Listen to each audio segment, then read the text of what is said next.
ఉన్నాయా ఈ క్షుద్ర పూజలు, చేతబడులు, ప్రయోగాలు? ఖచ్చితంగా ఉన్నాయి. లేవని ఎందుకు అనుకుంటున్నావు? ఇవి మంచిగా ఉపయోగించవచ్చు, చెడుగా ఉపయోగించవచ్చా? శుద్ర ప్రయోగం అంటేనే, శుద్రం అంటేనే చెడు. దాన్ని చెడుగానే ఉపయోగిస్తారు. వీటిలో బోల్డ్ అనుభవాలు ఉన్నాయి మాకు. ఒకటి ఏదైనా మాకు ఇప్పుడు జస్ట్ ఒక 4 నెలలే అవుతుంది మనకి తెలంగాణ బోర్డర్లోనే జగ్గేపేట దగ్గర ఒక కుటుంబానికి వాళ్ళు బాగా ఆస్తిపరులు, అన్నీ పోయినాయి. లారీలు, పొలాలు అన్నీ పోయాయి. మంచి ఇల్లు కట్టుకున్నారు ఒక చోట. వీళ్ళు 4 ఉంటారు.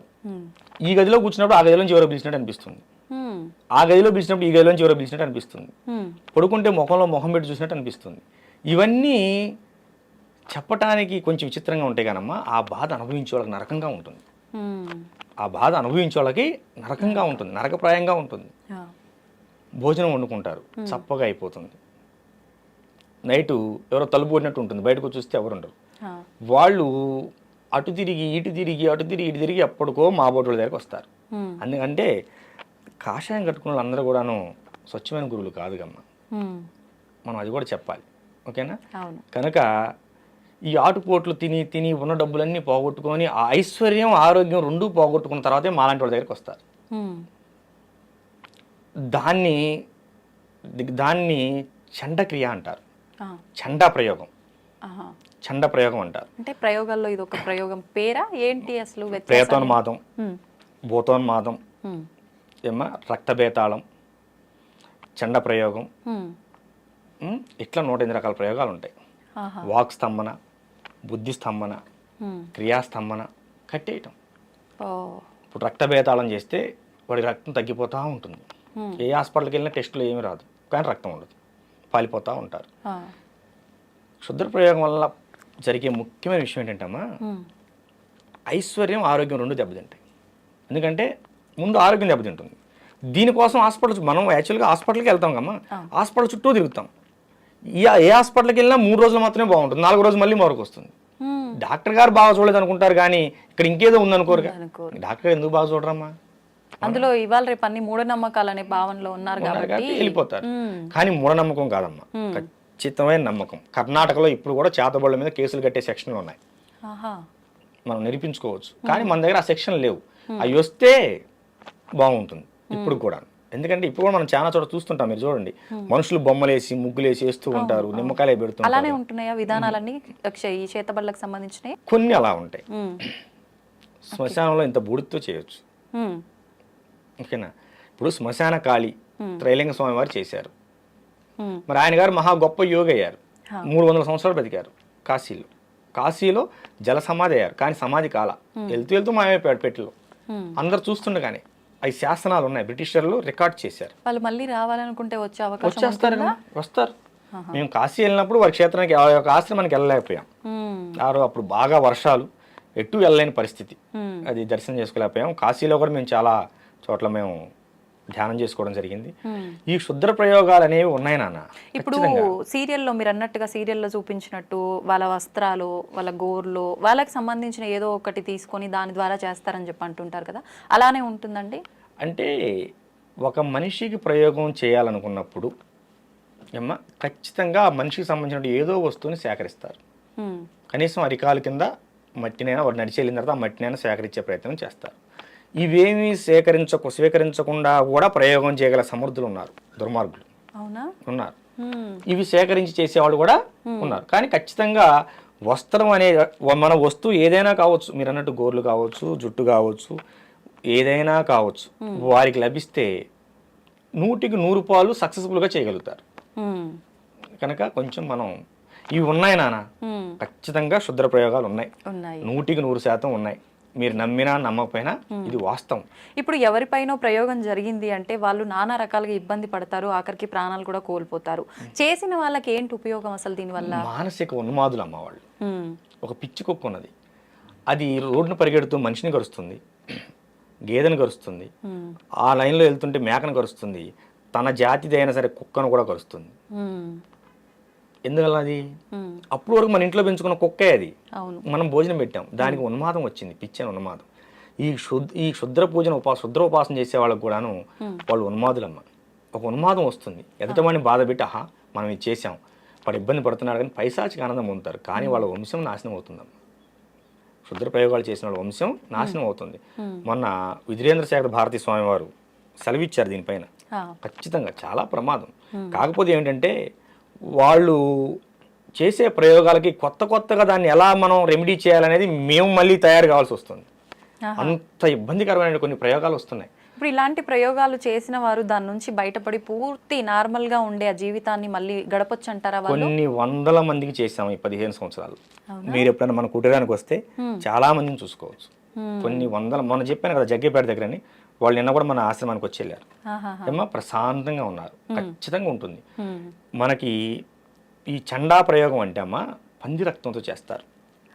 తీసుకొచ్చి పంది రక్తం చల్లుతారు. అర్థమైందా? ఇవి ప్రయోగం ఏంటో కూడా తెలుసుకోవాలి. డాక్టర్ అనేవాడు వైద్యం చేయాలంటే రోగం పలానా తెలుసుకుంటేనే వైద్యం చేయగలుగుతాడు. ఈ ప్రయోగం ఏంటో కూడా తెలుసుకోకుండా గుడ్డిగా వీటి మీద వ్యతిరేకంగా చేసి బాగు చేద్దామనే ప్రయత్నంలో చిన్న చిత్తగా వాళ్ళు చాలా మంది ప్రాణాలు కోల్పోయే వాళ్ళు కూడా ఉంటారు. మేము గొప్ప అని చూపించుకోవాలని ఆలోచనతో చేస్తూ ఉంటారు నాన్న. దానివల్ల ప్రాణాలు కూడా కోల్పోతూ ఉంటారు. ఇంకా అవతల ప్రయోగం చేసిన వాడు గట్టివాడైతే వీళ్ళు ప్రాణాలు కూడా కోల్పోతారు. కనుక కాకపోతే ఒకటి నాన్న, ప్రయోగాలు ఎలా ఉన్నాయో జనంలో భయం కూడా అలాగే ఉంది. మనకు వచ్చే వాళ్ళలో ఒక 10 మంది వచ్చారనుకమ్మా, 2కో 3కో నిజమైన ప్రయోగం ఉంటుంది. మిగతా వాళ్ళు భయంతో వస్తారు. ఇప్పుడు ఒక పెద్ద ఆవిడ ఉన్నది, ఆవిడకి తరచూ నడుము నొప్పులు వస్తున్నాయి. 4 సార్లు హాస్పిటల్కి వెళ్ళిన దగ్గర ఏ కాల్షియం లోపమో ఏదో ఉంటుంది, లేకపోతే సయాటికాలు వస్తూనే ఉంటాయి. పక్కింటి ఎవరో వచ్చి పక్కన మొన్న వాళ్ళకి అలాగే నడుము నొప్పి వచ్చింది, వాళ్ళకి ప్రయోగం అంట అని చెబుతారు. ఇంకోళ్ళు వచ్చి ఇంకోళ్ళు చెప్తారు. సో వీళ్ళు ఏమవుతారంటే అమ్మ ముందు మానసికంగా ఇబ్బందికి లోనవుతారు. మెంటల్గా దాని స్ట్రెస్లోకి వెళ్ళిపోతారు. నాకు కూడా చేశారేమో ఇట్లా మానసిక సమస్యలతో ఇలా బాధపడే వాళ్ళకి ఇది లేదు అని చెప్పినా కూడా నమ్మరమ్మా. నమ్మకపోగా మరో చోటకి వెళ్ళి డబ్బులు ఆగం చేసుకుంటారు. కనుక సరే ఇవి కొంచెం ఆ లక్షణాలేనమ్మా, ఇంతటితో పోతుందిలే అని చిన్న చండీ హోమం చేసి, లఘు చండీ హోమం చేసి బొట్టు పెడతాం. ఇక అంతటితో ముందు మనిషికి భయం పోతుంది. భయం పోతే జబ్బు పోతుంది. ఈ కొన్ని రోజుల తర్వాత మళ్ళీ గురువు గారు మాకు నడుము నొప్పులు వస్తున్నాయని చెప్పి వస్తారు. అమ్మ ఏం లేదమ్మా, అప్పుడు దాని తాలూకు గాయమైంది, ఒకసారి హాస్పిటల్లో చూపించుకోమని చెప్తాం. అంతే. చుట్టూ ఉన్నటువంటి వాతావరణం కూడా చాలా మందిని మాకు చేతబడులు చేశారేమో అనే భావనలోకి నెట్టేస్తుంది. ఇది చాలా మందికి ఏటీఎం అయిపోయింది.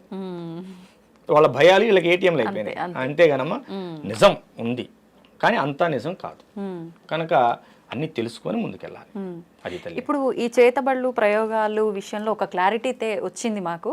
మరి ఆత్మలు, దయ్యాలు కూడా ఉన్నాయని చెప్పి, పట్టి పీడిస్తున్నాయని చెప్పి ఈ సినిమాల్లో సీరియల్లో చూసిన తర్వాత ఏమైపోయిందంటే జనాలకి ఎవరిపైన కోపం, ఈ శత్రుత్వం ఉంటే వాళ్ళు చనిపోయి పట్టి పీడిస్తున్నారని చెప్పి ఇలా రకరకాలుగా మాట్లాడుకుంటూ ఉంటారు. నిజంగా ఇవి ఆత్మలు, దయ్యాలు ఉన్నాయంటారా? ఆత్మలు, దయ్యాలు, భూతాలు ఉన్నాయి. దెయ్యాలు ఇంట్లో దూపమే కానీ పారిపోతాయి, అవి మనిషిని ఏం చేయవు. భూతాలు ఏదన్నా అమ్మవారి గుడిలోకో, హనుమాన్ టెంపుల్లోకో, ఆంజనేయ స్వామి గుడికి వెళ్ళి ఆ బొట్టు సింధూరం కానీ బొట్టు కానీ తీసుకొచ్చి బొట్టు పెట్టి ఒక నిమ్మకాయ దేవుడు చేస్తే, ఇంట్లో అమ్మో పెద్దవాళ్ళు ఎవరో ఉంటారు వాళ్ళు దేవుడు చేస్తే పోతాయి. ప్రేతాలు మనిషిని ఇబ్బంది పెడతాయి. ఇప్పుడు ఈ ఆత్మలు, దయ్యాలు, ప్రేతాలు డిఫరెన్స్ ఏంటండి? ప్రేతాలు అనేవి అన్ఎక్స్పెక్టెడ్గా మరణం పోలేనటువంటి ఆత్మలు, ఇంకా బతకాల్సిన సమయం ఉండి, ఓకేనా, ఏదైనా బలమైన కారణం వల్ల చనిపోతారు. వీళ్ళకి బ్రతకాలని మనసులో లాగుతుంటుంది కానీ ఆ కారణం వీళ్ళని చంపేస్తుంది. సో ఆ బలమైన కారణం వల్ల వీళ్ళు బలవంతంగా మరణం పొందేటప్పుడు వీళ్ళు భయపడతారు. అయ్యో దానివల్ల నేను చచ్చిపోవాల్సి వస్తుంది, నాకు బ్రతకాలని అనే భావన ఉంటుంది కానీ చనిపోతారు. ఈ భావనలో ఏం చేస్తారంటే ఈ ఆత్మ అనేది బయటికి పోకుండా మరొక జీవి మీద చేరి ఇది బ్రతకాలనుకుంటుంది. ఇది బ్రతకాలనే క్రమంలో ఏం చేస్తారంటే దాంట్లో ఉన్న ఆత్మ లాగేసి నేను జరబడాలనే భావనకు వెళ్తుంది. ఆత్మ అనేది పోతే ఆ శరీరం కూడా పడిపోతుంది కదా. కానీ ఆ విషయం ఈ ఆత్మకు తెలియదు కదా, ఈ ప్రేతాత్మకి. దీనివల్ల ఏమవుతుందంటే ముఖం పాలిపోవటం, పిచ్చి పిచ్చి కలర్ రావటం, ఎప్పుడు ఒళ్ళు నొప్పులు చేయటం, ఇత్యాది లక్షణాలు ఉంటాయి. ఊకొని జ్వరాలు రావటం, ఇలాంటి లక్షణాలు ఉంటాయి. కానీ దాన్ని చాలా గట్టిగా పూజ చేయాలి, అంత తేలిగ్గా పోవు. ఇది హనుమాన్ తంత్రం కానీ కాళీ తంత్రం కానీ పూజ చేయాలి. ఈ కాళీ తంత్రం అనేది కాళీ ఉపాసకుల దగ్గరికి వెళ్తే ఇలాంటివి చాలా సింపుల్గా వెళ్ళిపోతాయి. కాళీ తంత్రం అనేది చాలా గట్టిది కనుక ఉన్న దశమహావిద్యల్లో అతి గొప్ప విద్య, మొదటి విద్య కాళీతంత్రం. ఈ కాళీలో కూడా రకాలు ఉంటాయి. దక్షిణ కాళీ, భద్రకాళి, శ్మశాన కాళీ, చండీ కాళీ, ఇలా రకాలు ఉంటాయి. 8 రకాలు ఉంటాయి. వీటిలో దక్షిణ కాళీ చేసిన వారు రామకృష్ణ పరమహంస. రామకృష్ణ పరమహంస దక్షిణ కాళీ దర్శనం పొందారు. ఉమ్, శ్మశాన కాళీ చేసిన వారు త్రైలింగ స్వామి వారు. ఉమ్, త్రైలింగ స్వామి వారి తల్లి చనిపోయిన తర్వాత ఆయన శ్మశానంలో ఖననం చేసిన తర్వాత తల్లిని ఎక్కడైతే ఖననం చేశారో అక్కడే 10 సంవత్సరాల పాటు ఉండి సాధన చేశాడు. 10 సంవత్సరాల అక్కడ నుంచి మన రాజమండ్రి అయినా మా ఆయన గారిది. ఆహాహా. అక్కడ నుంచి ఇక ఒక్కొక్క ప్రాంతం వెళ్తూ గురువు ద్వారా వెళ్ళిపోతూ కాశీలో స్థిరపడిపోయారు. 150 సంవత్సరాలు కాశీలో ఉన్నారు. Okay okay. 300 సంవత్సరాలు బ్రతికారని బ్రిటిష్ వారు ఉమ్, గెజిటెడ్ నోట్ చేశారు. ఉమ్, ఉమ్, కాళీ సాధకులు. కాళీ అనేది చాలా శక్తివంతమైన సాధన. ఉమ్. కానీ అమ్మవారు రూపం చూడడానికి భయంగా ఉంటుంది. కనిపిస్తారా సాధన చేసే వాళ్ళకి అమ్మవారు దర్శనం అవుతారా? వినిపిస్తారు కూడా. వినిపిస్తారు. నాకు ఎలాంటి ప్రశ్నలు అడుగుతారని ఇలాంటి వాటికి రాను నేను. ఎందుకంటే ఇది చాలా నిగూఢమైన అంశం. ఆ, శాస్త్రం ఏం చెప్పిందంటే అమ్మ, సృష్టికారమైనటువంటి సంసారం, భార్యాభర్తల సంసారం కనుక 4 గోళ్ల మధ్య ఎంత గుట్టుగా సాగాలో అంతకి 100 రెట్లు గుట్టుగా ఒక సాధకుడి యొక్క సాధన సాగాలి అని చెప్పారు. ఉమ్, ఇప్పుడు ఏం చేశారు, చిన్న పెద్ద అని తేడా లేకుండా అందరు దాన్ని బయట వేసే ప్రయత్నం చేస్తున్నారు. ఇది చేయండి వశీకరణ అయిపోతారు, లవంగాలు కట్టుకోండి డబ్బులు వస్తాయి, అందరు లవంగాలు కట్టుకుంటాంగా. అవునమ్మా, మీరు కూడా ఎన్ని చేయటం ఎందుకు? అంతే. స్టూడియోలో కాసిన లవంగాలు 4 కుప్పలు పోసుకుని అందరికి వస్తాయిగా. అంతే. అది కాదు నాన్న, సాధన ఖచ్చితంగా సాధన చేయాలి. ఉమ్, దాన్ని ఖచ్చితంగా గురువు పర్యవేక్షణలో చేయాలి. ఉమ్, ఎందుకు గురువు పర్యవేక్షణలో చేయాలంటే ఇప్పుడు ఎంబీబీఎస్ అయిన డాక్టర్ని కూడా మరో డాక్టర్ దగ్గర ట్రైనింగ్ పంపిస్తారు. అవును. ఎందుకని? నువ్వు పుస్తకాల్లో చదివింది వేరు, వాస్తవంలో చేసేది వేరు. అంతే. ఎక్కడైనా సరే అమ్మా, గురువు ఏది చెప్పాడో అది చేయాలి. ఉమ్. ఈ విషయం జాగ్రత్తగా వినండి. గురువు ఏది చెప్పాడో అది చేయాలి సాధకుడు, శిష్యుడు అనేవాడు. ఇప్పుడు కానీ ఒక్క విషయం నాన్న, కానీ గురువు ఏం చేస్తున్నాడో నువ్వు అది చేయకూడదు. గురువు ఏది చెప్పాడో అది మాత్రం అది చేయాలరా తల్లి. కానీ గురువు ఏం చేస్తున్నాడో అది చేయకూడదు. గురువు అన్ని సాధనలు చేసి పూర్తి చేసిన తర్వాత ఆయన ఏదైనా చేయగలడు. గురువు గారు అది చేశారని నేను చేస్తాను చేయకూడదు. గురువు ఏం చెప్పాడో అది చేయాలి. నా గురువు నాకు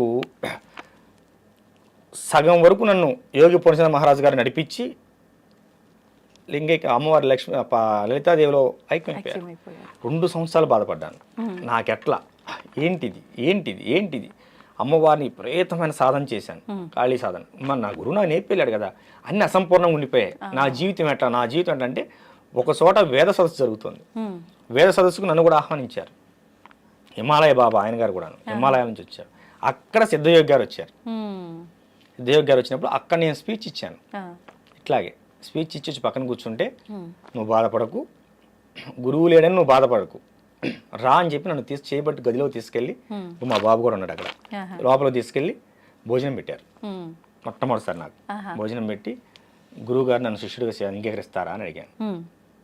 చూద్దాం, అలా అడగకూడదు అన్నారు. తర్వాత ఎన్నో పరీక్షలకు నెగ్గి, ఆ పరీక్షల్లో నెగ్గిన తర్వాత ఈ ఖాళీ సాధనని గురువు గారు నాతో పూర్తి చేయించారు. ఎటువంటి పరీక్షలు మేము తెలుసుకోవచ్చా? అవి చెప్పిన అర్థమయ్యాయి కావు. ఓకేనా? ఒక గురువు శిష్యుడికి ఏ విధంగా పరీక్షలు పెడతారనేది ఆ క్షణంలో ఆ టైంలో ఏదైనా పెట్టవచ్చు. అంతే. దారిని వెళ్తూ మనం వదిలిపెట్టి వెళ్ళిపోవచ్చు. గురువు వచ్చిన దాకా నిలబడాలి మనం. లేదా గురువు గారు నేను 10 సార్లు ఉన్నారు రమ్మంటే అప్పుడు వెళ్ళాలి. ఇలాంటివి చాలా ఉంటాయి. అన్ని సాధన కూడా చాలా కఠినంగా ఉంటుంది. ఖాళీ సాధన అంటే శ్మశానాల్లో చేస్తారు, రోడ్లెంబడి చేస్తారు, బట్టలు లేకుండా చేస్తారు. ఇలాంటివన్నీ ఉన్మాద ప్రవృత్తులు. నేను నాకు దేవస్థానంలో చేశాను. మన అఖిలాండేశ్వర అమ్మవారి దేవస్థానం. మా గురుదేవులు యోగి పూర్ణచంద్ర మహారాజు గారు వారి స్వహస్తాలతో శుద్ధమైన తాంత్రిక విధానంలో, వేదోక్తంగా కాదమ్మ, శుద్ధమైన తాంత్రిక విధానంలో అమ్మవారిని సర్వజ్ఞ పీఠం నాకు పీఠాన్ని ప్రకటించి, నన్ను పీఠాధిపతిగా ప్రకటించి 2016 అక్టోబర్ 2వ తేదీన దసరా నవరాత్రుల మహోత్సవాల్లో తెల్లవారుజామున బ్రహ్మముహూర్తంలో ప్రతిష్ఠించారు. నేను నా గుడిలోనే నేను ఖాళీ సాధన మొత్తం పూర్తి చేశాను. ఎన్ని సంవత్సరాలు పట్టింది మీకు సాధన కంప్లీట్ అవ్వడానికి? 2007 22.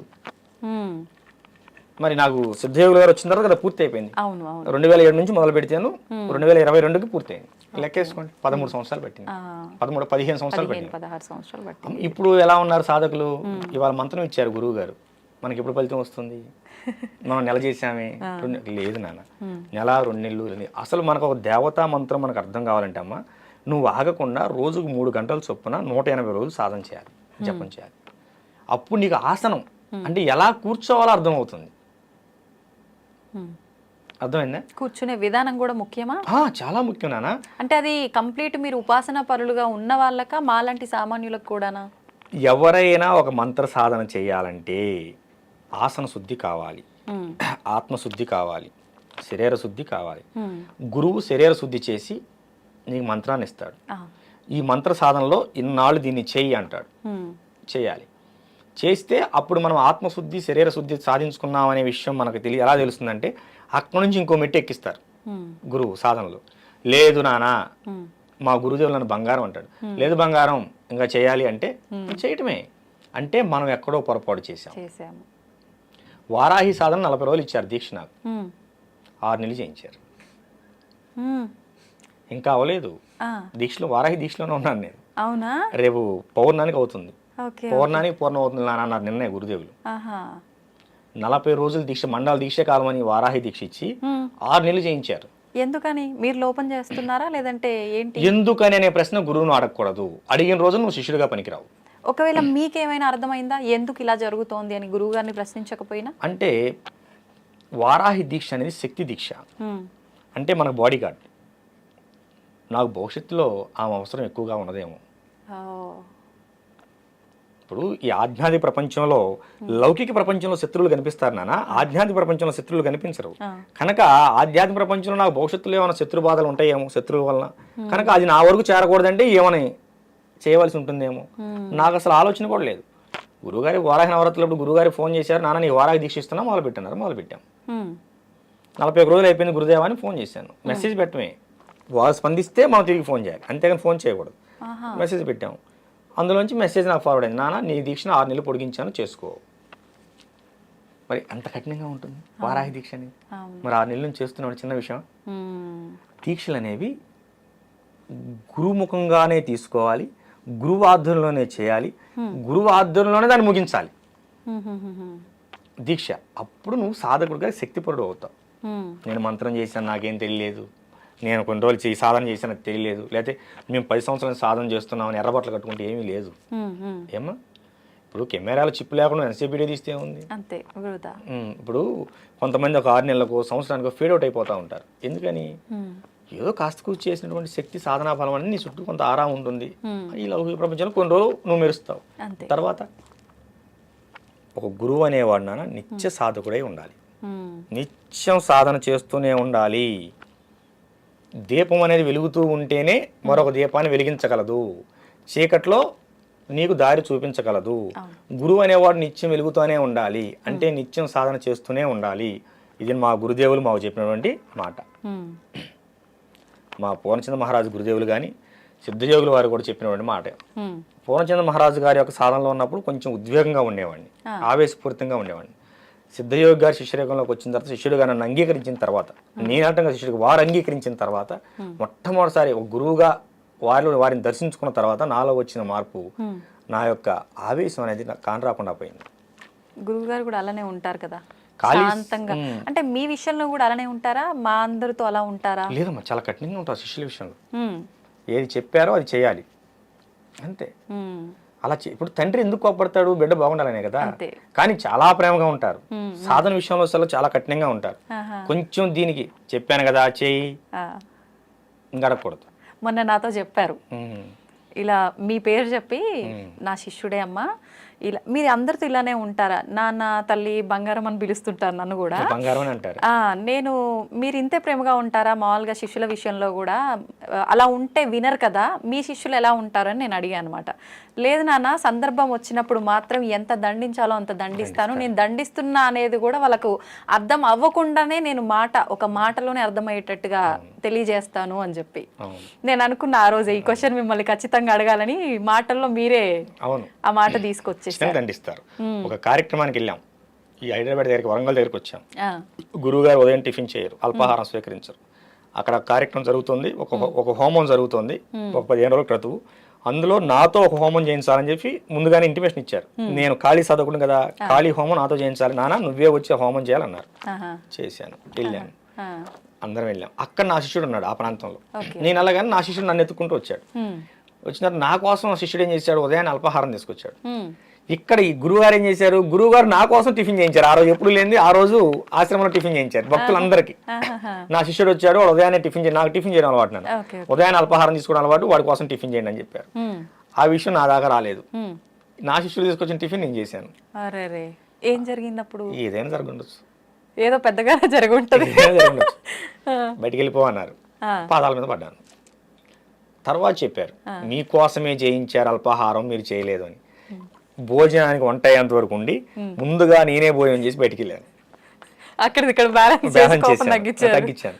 ఎందుకంటేనమ్మా గురువులు ఏదైనా, గురువు అంటే తల్లి తండ్రి ఇద్దరు ఉంటారమ్మా. గురువులో తల్లి ఉంటుంది, తండ్రి ఉంటాడు. ప్రేమ ఉంటుంది, మనకి కోపం కాదు, అది క్రమశిక్షణ ఉంటుంది. అంతే, ఒక మంచి మార్గంలో తీసుకెళ్ళడానికి ఉంటుంది. ఇప్పుడు నా గురువేగా నన్ను ఇక్కడ కూర్చోబెట్టింది. అవును. అవునా? ఇప్పుడు నా మీద ఎంత నమ్మకం ఉంటే ఇక్కడ కూర్చోబెట్టగలిగారు. నేను ఆ నమ్మకం నిలబెట్టుకోవాలి కదా. అందుకని గురువుని ఎప్పుడూ కూడా అనుసరించండి, అనుకరించొద్దు.